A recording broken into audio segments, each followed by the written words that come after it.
Good morning प्यारे बच्चों। आज मैं आपको कक्षा 11 की जो आपकी बुक है संस्कृत प्रबोधिनी, उसका दूसरा पार्ट है नीति वचनानी, उसका भावार्थ बता रही हूँ। तो नीति वचनानी का मतलब होता है, नीति मतलब अच्छा जो नियम, वचनानी मतलब वचन। तो संसार में नैतिकता के प्रचार प्रसार में संस्कृत साहित्य का बहुत अधिक योगदान रहा है और संस्कृत साहित्य में नैतिकता को दृष्टिगत रखते हुए अनेक नीति ग्रंथों की रचना की गई है, जिसमें विदुर नीति है, नीति शतकम है, मनुस्मृति आदि ग्रंथों का महत्वपूर्ण स्थान है। तो इन ग्रंथों में नीति शतक और मनुस्मृति का अत्यधिक महत्वपूर्ण स्थान है। तो प्रस्तुत पाठ में विदुर नीति, नीति शतक और मनुस्मृति से नीतिप्रक जो श्लोक हैं उनको यहाँ पर उनका संकलन किया गया है। तो जो इस पाठ का जो पहला जो श्लोक है वह लिया गया है विदुर नीति से, और दूसरा जो श्लोक है वो लिया गया है नीति शतकम से, और बाकी पंचम से अष्टम तक जो श्लोक हैं मनुस्मृति से संकलित हैं, और द्वितीय और चतुर्थ श्लोक द्वितीय से लेकर चतुर्थ तक नीति शतकम से लिए गए हैं। तो पहला जो इसका श्लोक है वह है न सा सभा यत्र न सन्ति वृद्धा, वृद्धा न ते ये न वदन्ति धर्मं, धर्मो न सह यत्र न सत्यम अस्ति, सत्यम न तत् यच्छल अभ्युपेति। तो इसके जो कठिन शब्द हैं वो देख लिए। वृद्धा, वृद्धा का अर्थ है बूढ़े लोग, और यच्छल, यच्छलम अभ्युपेति, तो इसका अगर हम संधि विच्छेद करेंगे तो हो जाएगा यत धन छलम धन अभि धन उप धन एति। इसका मतलब है जो छल प्राप्त करता है, जो छल करता है दूसरे के साथ। ठीक है, तो अर्थ पहला है वह न सभा न यत्र वृद्धा, वह सभा, सभा नहीं जिसमें वृद्धजन नहीं होते। जो सभा होती है अगर उसमें वृद्धजन होते हैं तो वह अच्छी बातें करते हैं सभाओं में। और वह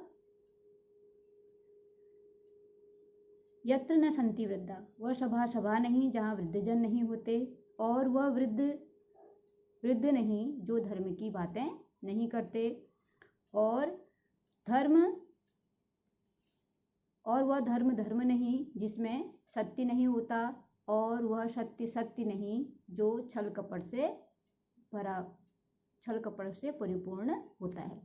तो यहाँ पर कह रहे हैं कि वह सभा नहीं जिसमें वृद्धजन नहीं होते, और वह वृद्ध नहीं कहलाएंगे जो धर्म की बातें नहीं करते, और वह धर्म नहीं जिसमें सत्य नहीं होता, और वह सत्य नहीं जो छल कपट से परिपूर्ण होता है। ठीक है, अब दूसरा है साहित्य संगीत कला विहीनः, साक्षात् पशु पुच्छ विषाणहीनः, तृणन्न खादानपि जीवमानः, तद भागधेयम परम पशुनाम। तो अर्थ है जो इसके कठिन शब्द है, विहीनः का मतलब रहित, साक्षात प्रत्यक्ष, पुच्छल विषाणहीन का मतलब है पूंछ और सींग से रहित, और तृणन्न का मतलब तिनका या घास नहीं, खादन मतलब खाता हुआ, जीवमान मतलब जीता है, जीवित रहता है, भागधेयम मतलब सौभाग्य, और परमम का अर्थ है बड़ा।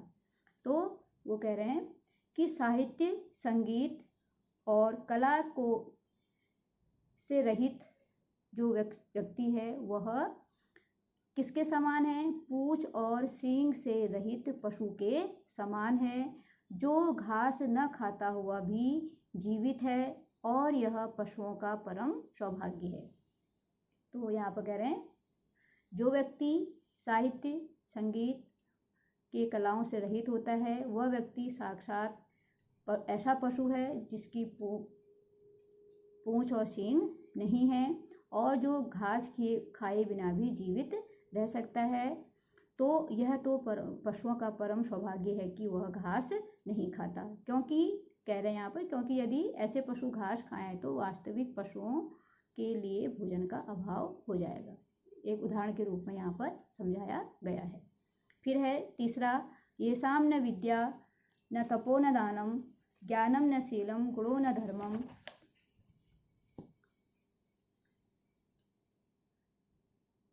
ते मृत्यु लोके भुवि भारभूता मनुष्य रूपेण मृगाश चरन्ति। तो यहाँ पर है अर्थ है, जो कठिन शब्द हैं, ये शाम का अर्थ है जिनके, तप तपस्या, शीलम विनम्रता शीलता, मृत्युलोक मतलब मनुष्यलोक, भूवि मतलब पृथ्वी, भारभूता भार बने हुए, मनुष्य रूपेण मनुष्य के रूप में, मृगाश चरन्ति मृग चरते हैं, पशुओं के समान विचरण करते हैं। तो यहाँ पर कह रहे हैं कि जिनके पास न विद्या है, न तप है, न दान है, न ज्ञान है, न शीलता है और न गुण है, न धर्म है, ऐसे मनुष्य किसके समान है? इस पृथ्वी लोक पर भूवि भारभूता एक भार के समान है, मनुष्य रूपेण मृगा चरन्ति और वो मृग पशुओं के समान इस पृथ्वी लोक में विचरण करते हैं। तो कह रहे हैं कि वह पशु के समान ही है जिसके अंदर ये सब चीज़ें नहीं होती। अर्थात कह रहे हैं जिन मनुष्यों के पास न विद्या है, न तप है, न ईश्वर की प्राप्ति हेतु उसने कोई तप किया है, न दान किया है, न शालीनता है और उनके पास न गुण है, न वो किसी धर्म को जानते हैं, उसका आचरण करते हैं, तो ऐसे लोग मनुष्य लोक में, जो ऐसे मनुष्य हैं, जो ऐसे लोग मनुष्य लोक में इस भूमि पर भार बने हुए हैं और पशुओं के समान विचरण करते हैं। फिर है अगला, श्रोतम सुतुनेव न तु कुंडलेन दानेन पाणे तु कंकणेन विभाति काय करुणापराणाम परोपकारेण न तु चंदनेन। अर्थ देख लीजिए इसके कठिन शब्द। श्रोतम कान, कान को, सुतेन श्रुति, कुंडलेन कुंडल से, पाणी हाथ, कंकणेन कंगन से, करुणा पराणाम मतलब दयालुओं का, काय शरीर, विभाति शोभित होता है। तो यहाँ पर इस श्लोक में बताया गया है कि जो कान हमको ईश्वर ने दिए हैं वे हमें वेद शास्त्रों को सुनने के लिए दिए गए हैं, न कि इनमें विभिन्न प्रकार के कुंडल पहनने के लिए। और फिर है दानेन पाणी तु कंकणेन, पाणी का मतलब बताया था मैंने आपको हाथ, और जो हमको हाथ मिले हैं वह दान करने के लिए ईश्वर ने हमें दिए हैं, न कि इसमें कंगन धारण करने के लिए। और फिर है विभाति काय, विभाति का मतलब बताया था मैंने शोभित होता है, काय मतलब शरीर, और जो शरीर है ये जो शरीर हमको प्राप्त हुआ है वह हमें प्राप्त हुआ है दयाला, दूसरों के ऊपर दया करने के लिए हमें शरीर, जो दयालु व्यक्ति हैं उनका शरीर परोपकार करने के लिए हमें मिला है, न कि इसमें चंदन के लेप करने से। तो कह रहे हैं कि जो कान हैं वो वास्तविक रूप से हमें कब शोभा देते हैं? जब हम उन कानों के द्वारा वेद शास्त्रों को और ज्ञान को, सत्संग की बातों, अच्छी बातों को सुनते हैं, तभी वह शोभित होते हैं, न कि इसमें विभिन्न प्रकार के कुंडल पहनने से। और जो हाथ हैं वास्तविक शोभा तब प्राप्त करते हैं जब इनके द्वारा हम दान करते हैं, और न कि इसमें कंगन धारण करने से। इसी प्रकार जो दयालुओं का शरीर है वह दूसरों का उपकार करने से सुशोभित होता है, न कि चंदन के लेप से उसकी शोभा बढ़ाने से। ठीक है, अगला है अभिवादनशीलस्य नित्यं वृद्धोपसेविनः चत्वारि तस्य वर्धन्ते आयु विद्या यशो बलम। तो यह श्लोक लिया गया है मनुस्मृति से। तो इस श्लोक में कहा गया है कि अभिवादनशीलस्य, अभिवादन करना, अपने से बड़ों को प्रणाम करना, प्रातःकाल उठ के बड़ों का आशीर्वाद लेना, और नित्यम वृद्धोपसेविनः मतलब इसका अर्थ है प्रतिदिन बूढ़ों की सेवा करने वाले। तो इसके जो कठिन शब्द हैं वो देखो, अभिवादनशीलस्य मतलब अभिवादन करना, नमस्कार करना अपने से बड़े लोगों का, नित्यम प्रतिदिन, वृद्धोपसेविनः का मतलब होता है वृद्धों की सेवा करने वाला। चत्वारि मतलब चारों, वर्धन्ते का अर्थ होता है बढ़ते हैं।